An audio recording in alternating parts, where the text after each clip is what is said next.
Hello and welcome to another channel episode, and today I am going to be live reacting to an afternoon with Prince Harry and James Corden, the latest Late Show video, I suppose. So I am drinking some herbal tea, which I will be sipping throughout.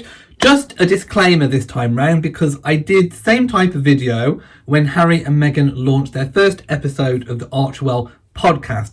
If you are expecting me to show the entire video, this is not the place for that. So full disclaimer, this is going to be all the parts of me where I stop the video and talk about what I have just seen. I am not showing the entire interview. For that, you need to go to the Late Show with James Corden YouTube channel, which I will link to the video in the full description. So, disclaimer over and done with. This video is 17 minutes and 3 seconds long. Like I said, I'm going to be watching it, and then I shall be pausing it and talking and reacting about what I have seen or heard in the video. I have heard much talk about it. I've read little snippets of kind of what Harry said, but this is the first time I've actually sat down to watch the full episode in context. I think it's really important when you kind of hear or look or watch or see or hear people talking about sound bites. I think it's very important to actually go and see the full thing, whatever it is, and then you can look at it in context. So, without further ado, let's get to it. Let's start the video. Okay, so I can see James Corden on the streets. Angelino. Oh, I can see a big London, a big bus Los Angeles bus. There he is. But we have those in London too.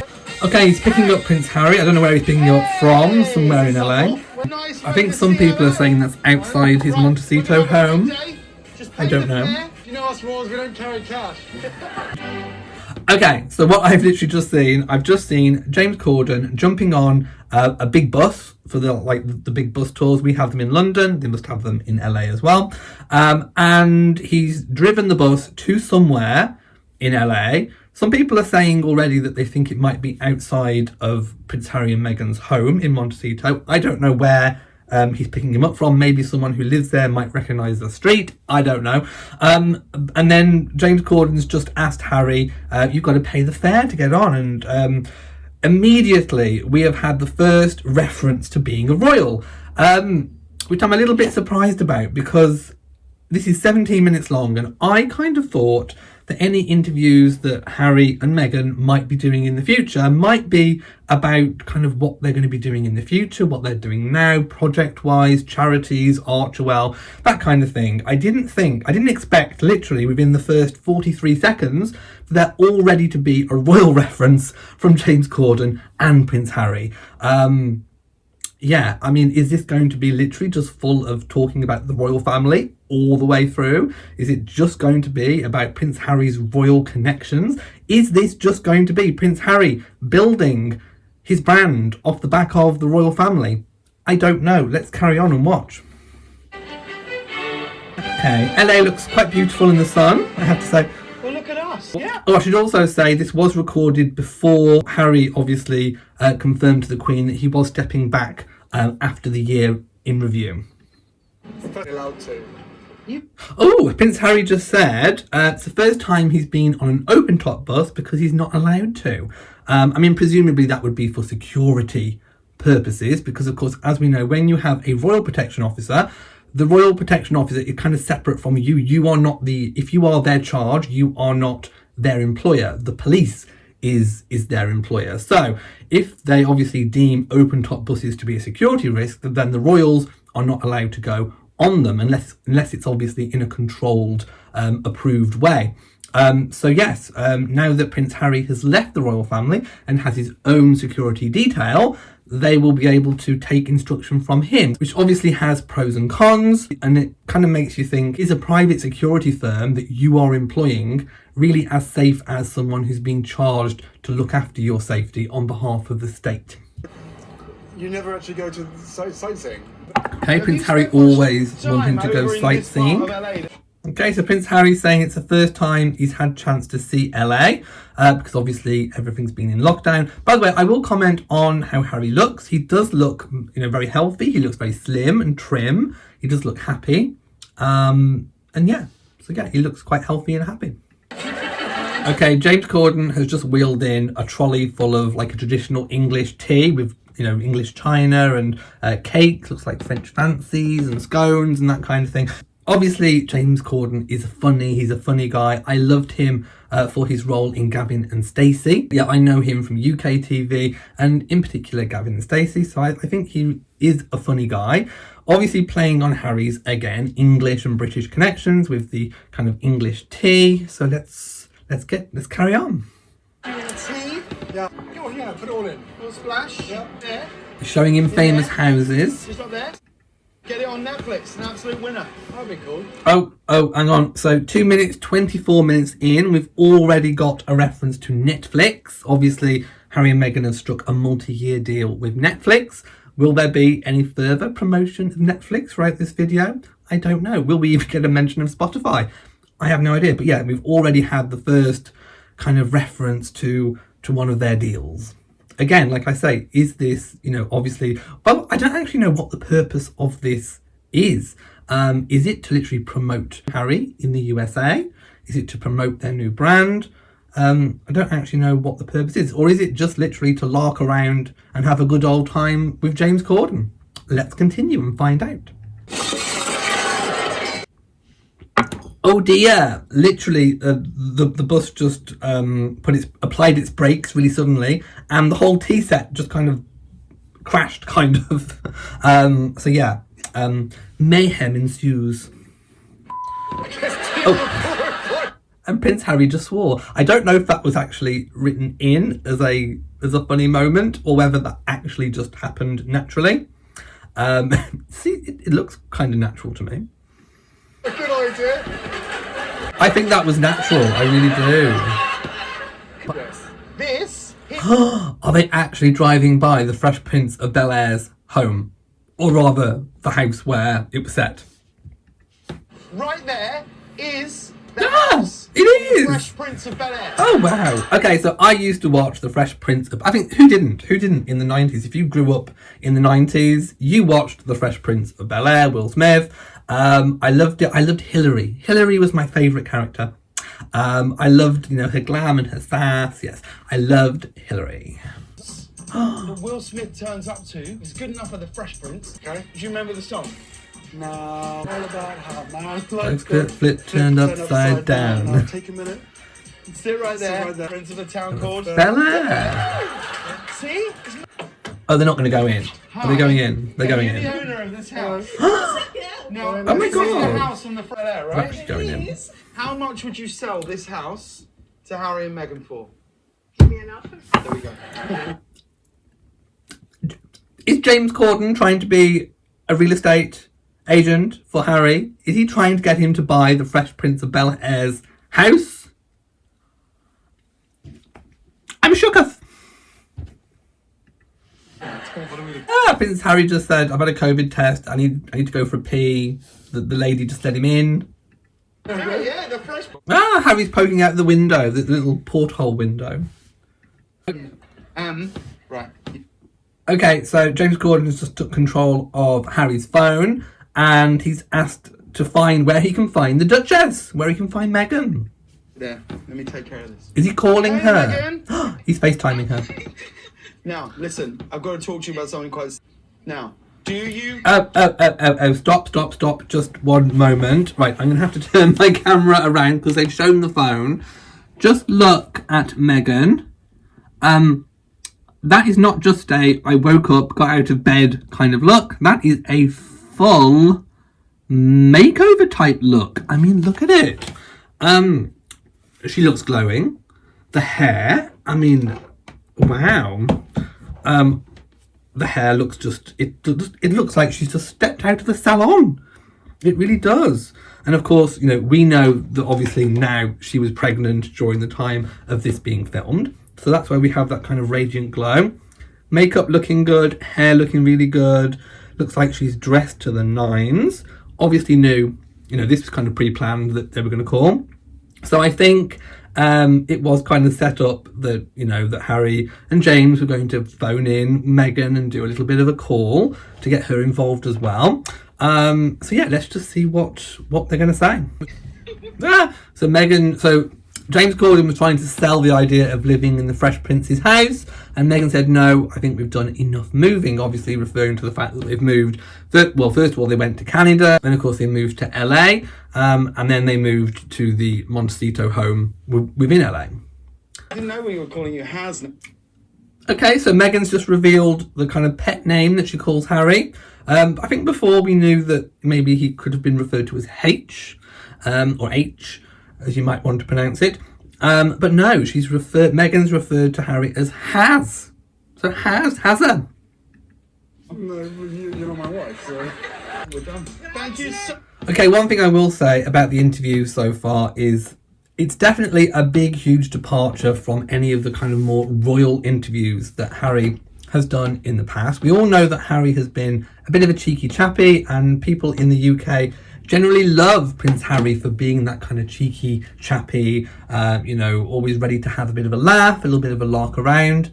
But this interview is really giving me those kind of LA vibes. It definitely gives a completely different vibe than his royal interviews. It definitely says more celebrity than royal, but we are still getting those kind of royal references coming through pretty much all the time. So it's a very, very different interview than what we are used to seeing Harry doing. the one. Okay, now they're talking about the relationship in the early stages when Harry met Meghan, obviously touching on their personal and their private lives. Let's just take for a moment look at the death. There's been lots of talk, obviously, about privacy, and one of the things I would like to talk about is what privacy actually means. Privacy is different to each individual, and every individual has a right to their privacy and their version of privacy within, obviously, the confines of the law of the land or where they live. So privacy is protected, and you get to choose what you disclose, how, when, how much, and it can be conflicting. It can be hypocritical if that's how you choose to do it. So on the one hand, you can be saying, I want to be private and I want control over this, that, and the other. And on the other hand, the next day you could be telling the whole world your very intimate details. Basically, it comes down to choice. Privacy is choice. It's what you choose to do. It's all about choices. Obviously, Prince Harry is comfortable in this situation and has chosen to divulge whatever information he's about to divulge to James Corden during this interview about his early relationship with Meghan. It's going to draw, but if you choose to, on the one hand, try and protect privacy, and then on the other hand, try and almost, sell publicity, you are going to get people talking about it. It's going to be a conversation piece. But like I say, it's all about choice. Because it wasn't so much where we went, it was just the fact, the way that we hit it off with each other, and it's kind of flipped upside down. Okay, Harry talking about being a royal again, mentioning how relationships can be difficult and tricky when you are a royal, and saying how he hit it off with Meghan pretty much straight away. Okay, so Harry's saying that being a prince, dating is a little bit different. It's almost back to front. You spend more time at home, having home cooked dinners, and then once you've spent a lot of time together, that's when you kind of venture out to the more public arena of dinners out and the theatre or the cinema, that kind of thing. We went from 0 to 60, like in the first 2 months. Ooh. Prince Harry said something I think that could be quite key here. So he's just referenced the fact that he went, in his words, from 0 to 60 really, really quickly in like 2 months in terms of their relationship.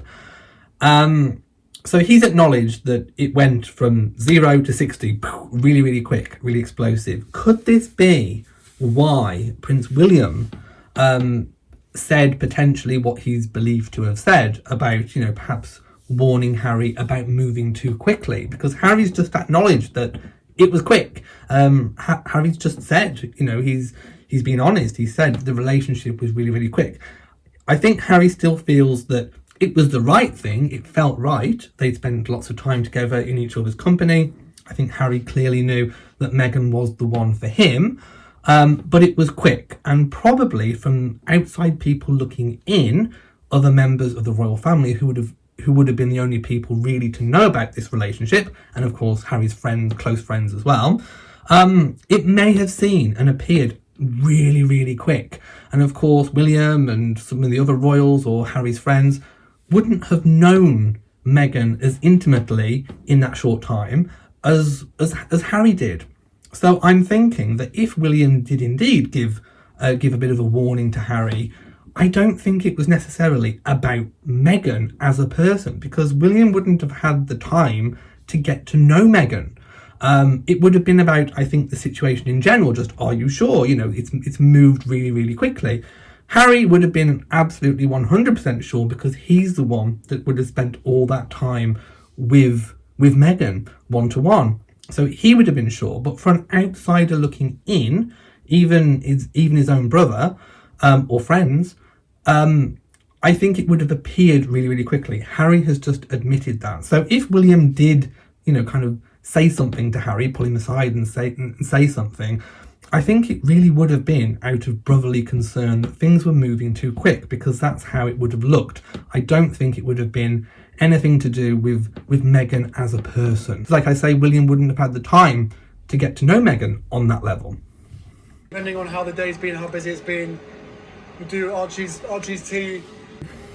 Okay, just talking about Archie's bedtime routine, give him his tea, read a book, bath, that kind of thing. Downstairs. Okay, Meg might cook a meal, or they might order a takeaway. He referred to her as Meg. Bed, maybe watch a little bit of Netflix. Go to bed, turn the TV on, maybe watch some Jeopardy, maybe watch some Netflix. I knew we'd get another reference to Netflix in there. He's definitely taken some tips on how to promote, shall we say, promote his interests. How do you feel about the crown? Oh, James Corden just asked him about The Crown. How do you feel about The Crown? Obviously the Netflix TV series. So because Harry mentioned Netflix, James Corden, being very wily, has jumped straight in there with, how do you feel about The Crown? I want to know how he feels about The Crown. They don't pretend to be news. It's fictional. So he says the Netflix is making The Crown not to be news, that it is fiction. So it's not trying to be news, is kind of what he's saying. So I think we're going to get an introduction to perhaps what Harry feels about the press in terms of fact and fiction and that kind of thing. It's not strictly accurate. Of course it's not. It's above. Okay, so he said that it's loosely, it gives you an overview, it gives you a feel of what life is like within the royal family. Family and everything else, what can come from that? And about what a life of duty and service can bring. Comfortable with the crown than I am seeing the story. Okay, so he just said he's more comfortable with what he sees in The Crown than seeing stories that have been written about him and his family in the press and the media. Supposedly news. So he said obviously Netflix is fiction, take it as you will, as opposed to what's being written in the papers, because he's considered to be news, considered to be a news item. And yet when you are a member of the royal family, you are news. And I don't think that newspapers and journalists should be writing things that they know are completely, blatantly incorrect. That is not good. I am on the side of truthful news. I do want there to be truthful news, truthful stories out there about members of the royal family. So I agree with Harry and Meghan completely in that regard. I would like to see less fake news, and more so I'd like to see less opinion presented as fact, because that happens a lot within the media. However, when we go back to Harry and Meghan's time within the royal family, it has transpired over the years that some of what the press has been reporting has a sliver of truth to it. Not the entire thing. They have spun a complete yarn. What they do is they get a little tiny bit of information that may have been leaked. Don't know how. We had talk about the royal mole at one point, and I imagine that's probably how a lot of stories were kind of leaked to the press. So they get a little sliver of information and then they kind of spin it to be something completely different and of course to fit a narrative. And I don't think that the media should be putting something to an agenda, putting something to a narrative. But some of what they were talking about had a sliver of truth attached to it, and I think that is important to be said and to be noted. Daniel Lewis? So he said, who would you like to see playing you if it got to your age in The Crown? And he said, was it Damian Lewis? Damian Lewis even. Damian Lewis. Great shout. Yeah. Ooh, and I did actually Google a picture of Damian Lewis. For those of you who don't know, let me just take a look. So this is Damian Lewis.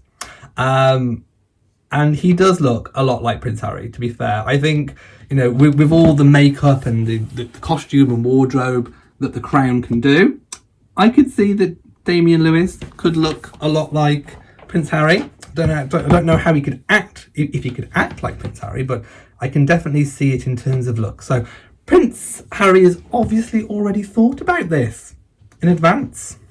And me as William, that's casting.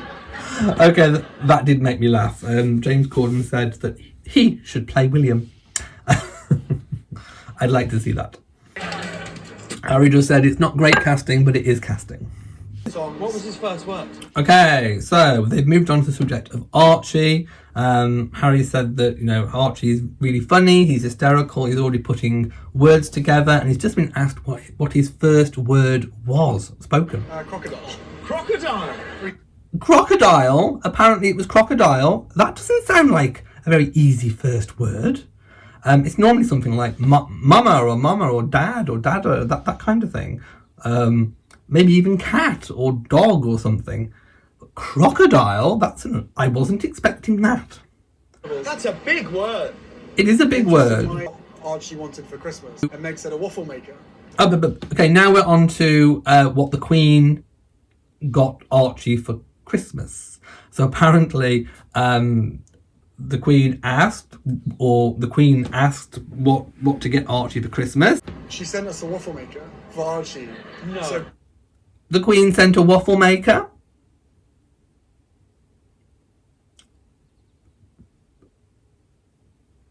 I'm shook. for now. Meghan makes an organic mix for the waffle maker. And now And apparently Archie absolutely loves whatever the creation is. Waffle maker. Yes, James Corden bringing it back to the waffle maker. He said, I can't believe for one moment. Let's just step back a minute and just ponder the Queen ordering a waffle maker. Sent to Santa, but I can't get my head around. it just goes, waffle?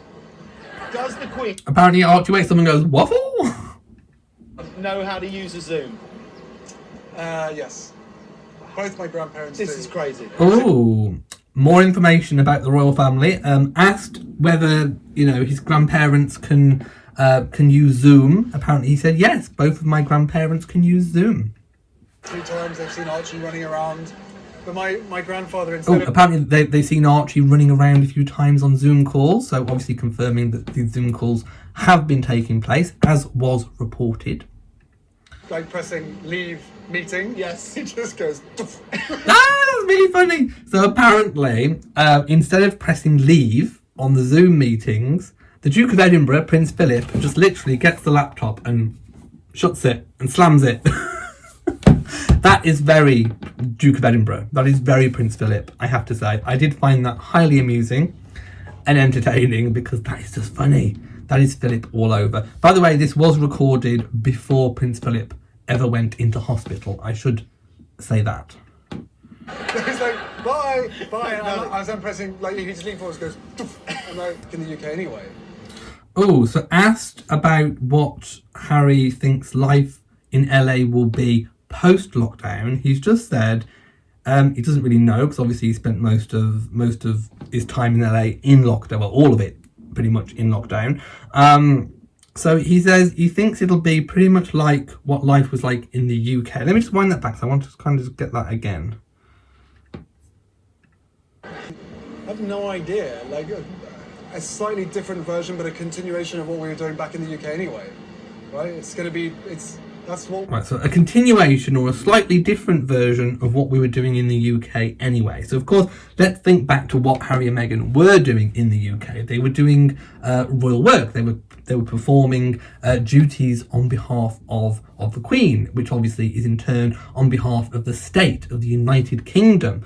Also carrying out overseas tours on behalf of the British government as well, representing the country abroad, Commonwealth. But we obviously now know that Harry and Meghan's Commonwealth roles have been revoked, shall we say, or kind of handed back to the Queen. We know all of the royal patronages have been given back.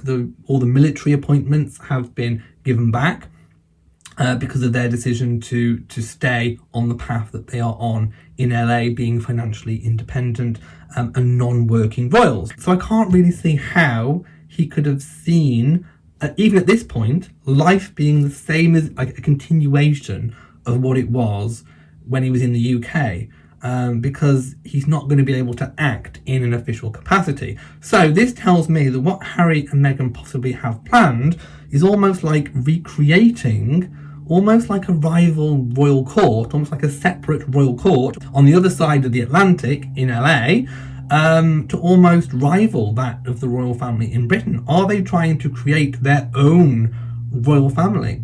Will they try and get independent kind of roles within the Commonwealth? Will they be doing lots of work in the Commonwealth?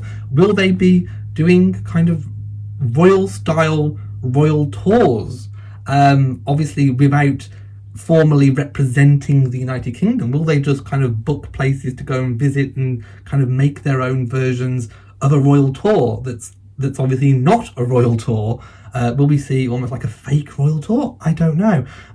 Will we see them just doing almost emulating royal engagements that they've kind of set up themselves? We did kind of see during lockdown a little bit of that. They kind of hired a photographer or a videographer to kind of film them and take photographs of them doing so. We saw the photographs in the war graves round about the time of Remembrance Sunday. So are they pretty much, does Harry see life almost like being royal? I think he very much sees himself still as being as royal as he was, and I think the truth behind it is that he's not. He still has the HRH technically. He's still the Duke of Sussex. He's still the Queen's grandson. He's still in the line of succession, but he's not the same as what he was before. And I don't think, going by this, that has actually sunk in at this point. I really don't. That's what my life is always going to be about, public service. And That his life has always been public service, and Meghan signed up to that, and that's what it's always going to be. Now, we had this big thing. So he's talking about service. Now, this was before the Queen's statement about service and before his kind of his response to that, saying service is universal. So I think at this stage, Harry must have known what was coming in terms of perhaps the discussions around service, that you can't be financially independent doing big multi-year Netflix deals, Spotify deals, whatever it might be, and representing a country. Now, service can mean lots of things to lots of different people. You provide service if you are in, for example, the armed forces, if you're representing a country. You may even serve your community. So I think what he means by service is universal is that you can make your own service. And you can be dutiful to whatever it is that you want to do in your own lives. Many people are dutiful and provide service or show examples of service throughout their lives that aren't royal, that don't have titles, that aren't celebrities, and all the rest of it. But I think with relation to being a royal with an HRH, he is not providing that duty and the service to the country of which he derives his HRH style and title from. Obviously the Dukedom of Sussex as well, gifted to him on his wedding day by his grandmother. So by choosing to be a non-working royal, stepping away, he's not providing that duty and service to the country that has supported him and given him now this huge platform to be able to build their own brand, that obviously is supporting charitable organisations as well, but also is very much financing themselves. And it seems to me, that this interview primarily has been about broadening that appeal, but also very, very much doing it off the back of being royal. He hasn't really stopped talking about his royal connections. Such a monumental decision.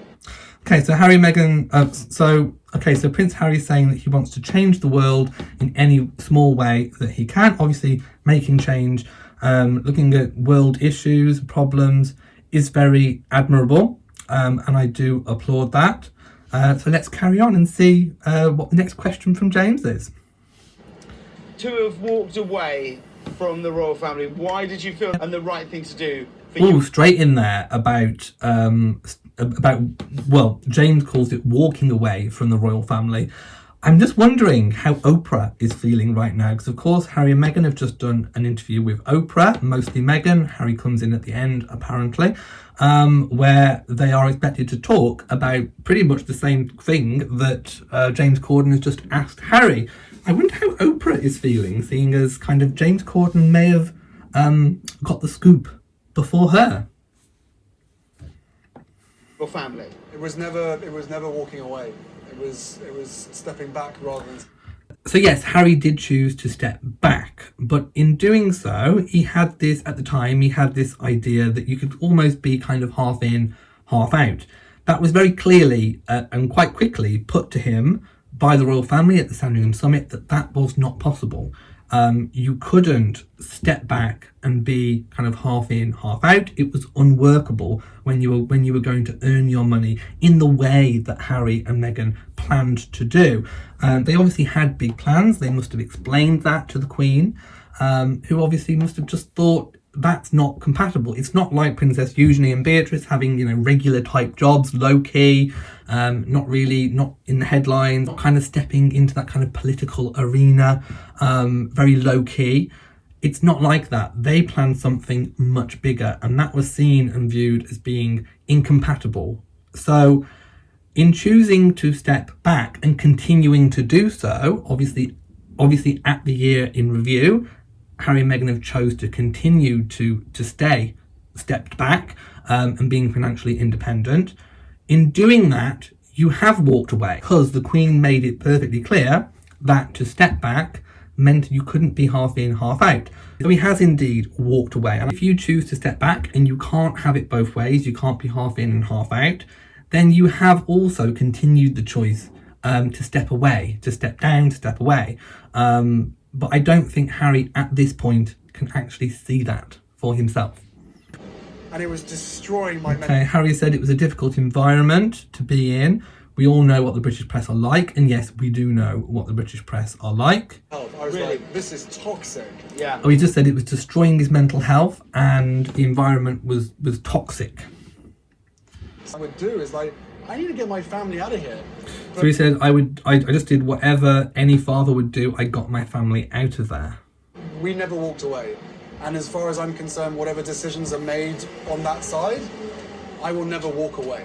Oh, he said, we never walked away, and whatever decisions are made on that side, I never walked away. Oh, a bit of a sting there from Harry, calling the royal family that side, whatever decisions are made. In other words, he's basically saying, I didn't have a hand in the decisions that were being made, perhaps of the outcome. By the way, sorry if the sun is like completely in my face. I'll just move the camera slightly. So he's saying, I think that, well, he's kind of indicating that he didn't have much of a say in the decisions and the outcomes that were made.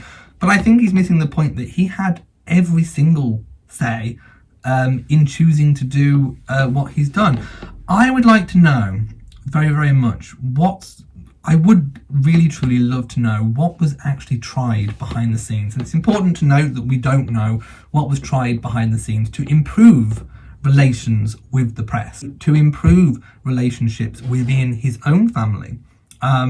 We don't know, and I would like to think that there were actually steps taken to improve relations. Just today, I saw Arthur Edwards, the royal photographer, coming on British TV this morning, talking about how as soon as Meghan came on the scene, Harry changed in terms of engaging with the press, and in particular the royal photographers. Apparently, previously, Prince Harry would joke. He would invite them over before royal tours and engagements and that kind of thing. Have a laugh, have a joke, make cups of tea for them. And then when he met Meghan, that stopped. And of course it could be that Harry was just simply trying to be really protective of, at the time, his girlfriend, later obviously wife and mother of his child. But apparently things kind of changed. So I don't know what was kind of done after things turned a little bit sour with the press to try and improve it. Did they try and have, soirees with the press a la Diana style? Because Diana used to kind of almost woo the press. She did used to invite them back to Kensington Palace. She did used to, give them drinks and hold little soirees, improving relations with the press. I don't know if any of that happened. So we don't know we don't know terribly too much behind the scenes about to what extent Harry and Meghan went to try and improve and mend the relationship with the press. So wherever I am in the world, it's going to be the same thing. He said, "My life is public service. Wherever I am in the world, it's going to be the same thing." It's kind of not. I think when you are doing public service for a country and you are representing a country, that is different to, for example, Angelina Jolie, who does it off her own back for herself and obviously the charities and organisations in which she supports. I'm a big fan of Angelina and the work that she does. I think she does amazing work. She, in fact, was recognised with an honorary damehood by the Queen. It is different. It is different, the work that you do as a private individual or even as a celebrity, than if you are doing it officially representing a country. I think that kind of level of service is different, is distinguishable. Military life as a gift. Oh no, what has James Corden arranged? Apparently going to take Harry back to his military roots. From me to you, and I'm. Oh my god, it looks like an assault course. Got laid out. A military-style obstacle course. Oh, 8 obstacles, and it looks quite big. James Corden just cheated. He ran off before Harry. Come on, let's go. Okay, Prince Harry looks like he's taking it completely in his stride. James Corden is struggling. Okay, so James Corden is literally covered in mud and Harry is just taking it completely in his stride. I think his army training is definitely showing. Okay, they've just both thrown spears and they've hit the targets.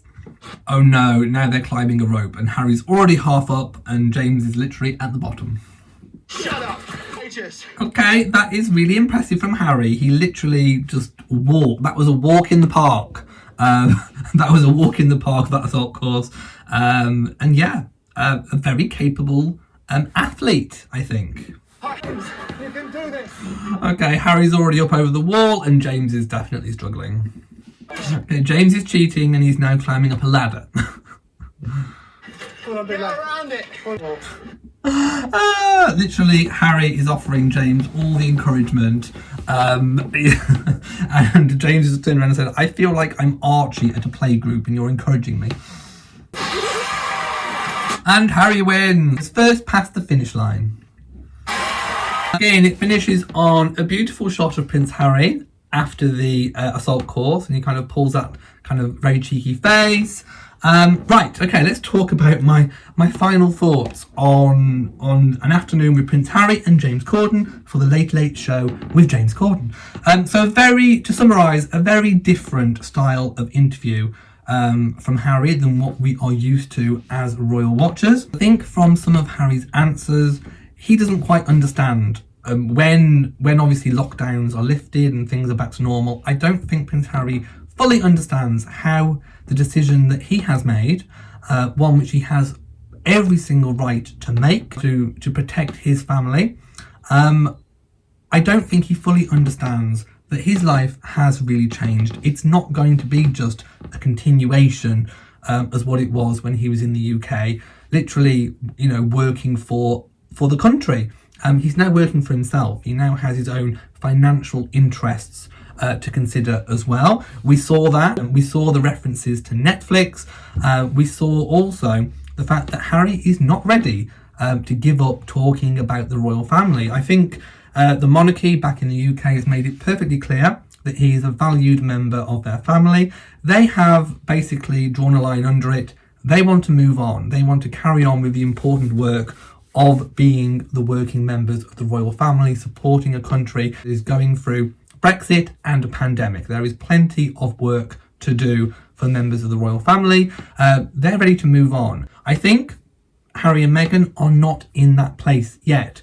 You know, literally the entire interview was pretty much talking about Harry's royal connections. I think he was trying to expand his brand in America by obviously talking about his royal connections. And we also have the Oprah interview coming up. I almost feel like this is a little bit of a taster menu for what's coming up for the main meal that is the Oprah interview. We got lots of little nuggets from and inside information from this interview. What are we going to get from Oprah? It's 90 minutes long. That is an incredibly long interview that can cover a lot of topics and subjects. I think the Oprah interview is going to be pretty explosive, but obviously we will wait and see what's going to happen with that. Like I say, Harry and Meghan are not done with the royal family. All Harry pretty much did was talk about the royal family in this interview. All that pretty much Harry had to offer and talk about in this interview was the royal family. He didn't talk about Archewell. He didn't talk about any of the causes and charities and organisations that Archewell is supporting. It was pretty much royal family, royal family, royal family. Is that all that Prince Harry has to offer? At the moment, that's all he's prepared to talk about. So they are not finished. They are not ready to draw a line underneath everything. I wait with bated breath to see what they are going to talk about during the Oprah interview. So if you have enjoyed this video, please give it a big old thumbs up. Don't forget to share on social media, and also do hit the bell so that you know whenever I upload a new video. Also, please do remember to subscribe to the channel. So from me in Shropshire, mwah to you all, and goodbye.